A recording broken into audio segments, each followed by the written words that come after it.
Ashley Ellerin left her upper-middle-class family in Northern California and arrived in Hollywood in 1999. The 22-year-old, beautiful blonde enrolled in the Fashion Institute of Design and Merchandising, then started modeling soon after. But with the Hollywood lifestyle came a steamier side. Friends said Ashley used drugs while at parties and would take trips to Las Vegas, where she worked as a stripper for extra money. She was like many beautiful young women in Hollywood, bubbling with life and opportunity. Ashley lived in a bungalow within walking distance of the prestigious Hollywood Walk of Fame, frequented by famous actors, directors, producers, and others seeking to grab a foothold in the limelight. She was seen prowling the streets of Hollywood with up-and-coming actor Ashton Kutcher. He even asked her to attend a post-Grammy Awards party on February 21, 2001. The last time the couple spoke on the phone was 8:24 at night. The plan was for Kutcher to watch the ceremony at a friend's house and meet Ashley afterward at about 10:30 p.m. But Ashley never showed up. Getting no answer on her cell phone, Ashton drove to her home and knocked on her front door at 10:45 p.m. No answer. He tried the doorknob, but it was locked. Kutcher started to think that maybe she brushed him off for some reason. But before he left, he peered into the window and did a look around. He noticed a dark red splatter on the carpet. But at the time, he thought maybe it was spilled wine or something. Ashley's roommate knocked on the door a half hour before Kutcher did. She had accidentally left her keys at a friend's house and was hoping to get in. Ashley's car was in the driveway, with the lights were on, but there was no answer. She waited a while but then left and came back the following day after getting her keys. Upon entering the house, Jennifer saw Ashley on a carpeted landing leading to the bedroom, lying face up. Then, she noticed the bloody Adidas tennis shoe print on the hardwood living room floor. Quick not to disturb the scene, she quickly hightailed it out of there and called the police. Later that evening, Ashley had been seen by Mark Dubin, manager of her rental house, and as he was getting ready to leave around 8:15 p.m. He locked the front door behind him and went across the street to his home. An hour later, he happened to look out his window and saw a motion sensor light up the walkway in front of Ashley's home. A man about 6 feet tall and 175 pounds was pacing back and forth. The same man was seen standing in front of her house after she was murdered, just staring at it. It seemed like each one of Ashley's friends had something to say about this creep. It had started a year before her death. She had been standing in front of her house with friend Christopher Duran, fixing a flat tire on his car. The man walked up and gave them a business card. He then started showing up at Ashley's house for unannounced visits and randomly calling her all the time. A month before Ashley died, she had thrown a party, and there he was again. He didn't socialize with anyone, he just sat on the couch, staring at Ashley the whole time. On another occasion, he showed up at Ashley's door out of breath, drenched in sweat, and told her that he was hiding from cops that wanted to talk to him about a woman in Chicago that was murdered. During numerous interviews with police, they learned the heater guy had once bragged about suing a truck owner who had struck his dog while he had been crossing a street near his home. Police then did a record check on all reported accidents in that area and learned the dog's owner had been Michael Gorgiulo. Now he had a name. And with that came a driver's license picture. Armed with the new information, detectives revisited their witnesses with 6 photos, including Michael Gorgiulo's, and asked them to pick out the heater guy. They had their suspect. In the following weeks, a search warrant was issued for his van and his address. His apartment was sparsely furnished. He had a bed on the floor, a kitchen table and chair, and a backpack containing a plastic Halloween mask and a handgun. Michael eventually arrived home only to be unexpectedly transported to the hospital to give blood, hair, and urine samples for a DNA test. When police located the van, they found 3 different knives, box cutters, binoculars, and the vehicle's license plates inside. Michael was a strong suspect in several murder cases. In 1993, Trisha Picaccio had been a beautiful, academic, well-liked 18-year-old girl.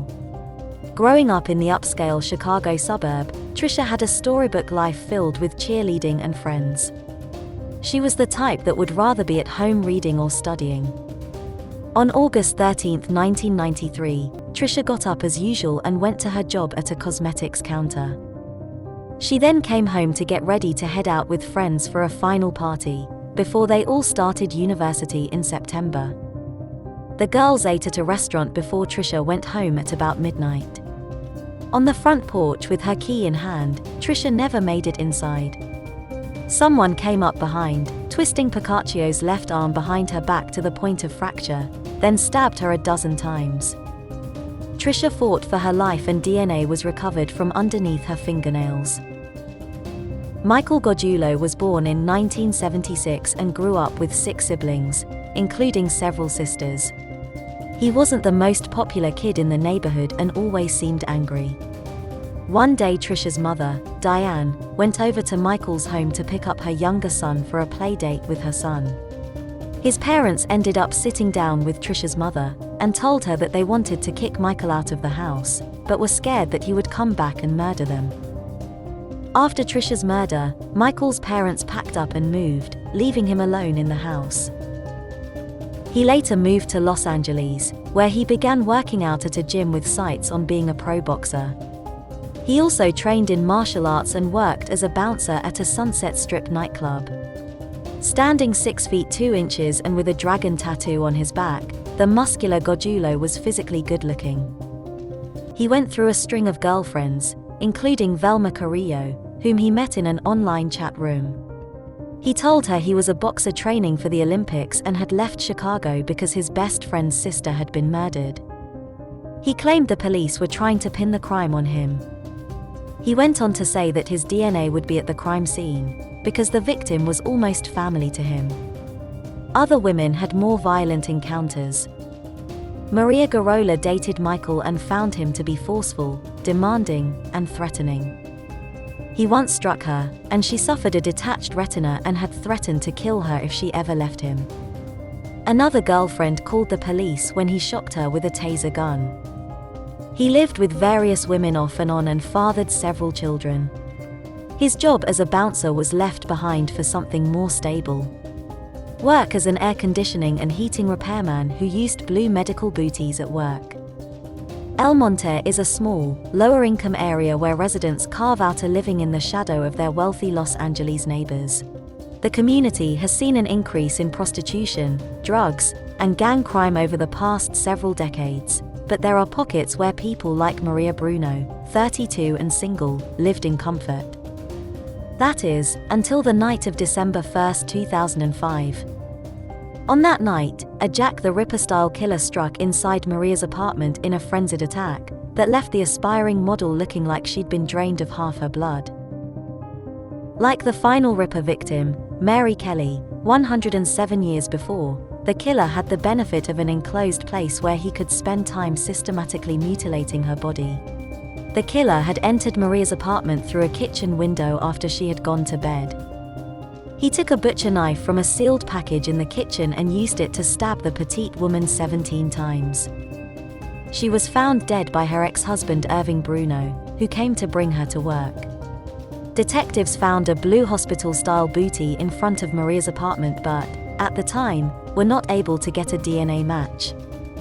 A witness saw a man stalking Maria, and worked with police to produce a composite drawing. 6 months after the attack, Michael was in a restaurant with his girlfriend when she saw the bulletin in the women's restroom. His girlfriend remarked about the composite in passing, but Michael's only response was that he knew the woman. Santa Monica is a wealthy playground of sun, fun, and beautiful people. In 2008, it was home to Michelle Murphy, a beautiful, 28-year-old blonde who worked in movie post-production and lived in an upstairs apartment a dozen blocks from a beach. Michelle frequently saw a van parked in the alley with the name, Gus the Plumber, painted on the side. Once in a while, she'd see a tall, dark-haired man near the van and would say hello in passing. On April 28, 2008, Murphy went to sleep just like any other night but suddenly awoke, just before midnight, to the searing pain of someone plunging a knife into her chest. She quickly wriggled sideways to get away. The assailant was having difficulty holding down Michelle, who was furiously fighting for her life. At one point, the attacker ended up slicing his wrist. He paused, allowing Michelle to get her feet under his chest and launch him off the bed and into the wall. Her quick wits and tenacity had saved her life. Police responded to the scene and found a blood trail leading down Murphy's steps and towards another apartment complex. The blood-soaked bedding was tested for DNA, and thanks to the DNA blood sample that Chicago investigators had entered into a national database, they found it to be Michael Gargiulo. In 2007, Michael had gotten married. He moved in with his wife in an apartment across the street from Michelle Murphy. Michael's new home had given him an unobstructed view into Murphy's kitchen and dining room. He was arrested on June 6, 2008. Beyond doubt, he has killed 3 women and could be responsible for an untold number of other murders. On July 16, 2021, Michael was found guilty beyond a reasonable doubt and sentenced to death. Please click the subscribe button so you can keep up to date with my channel. Thanks for watching and take care.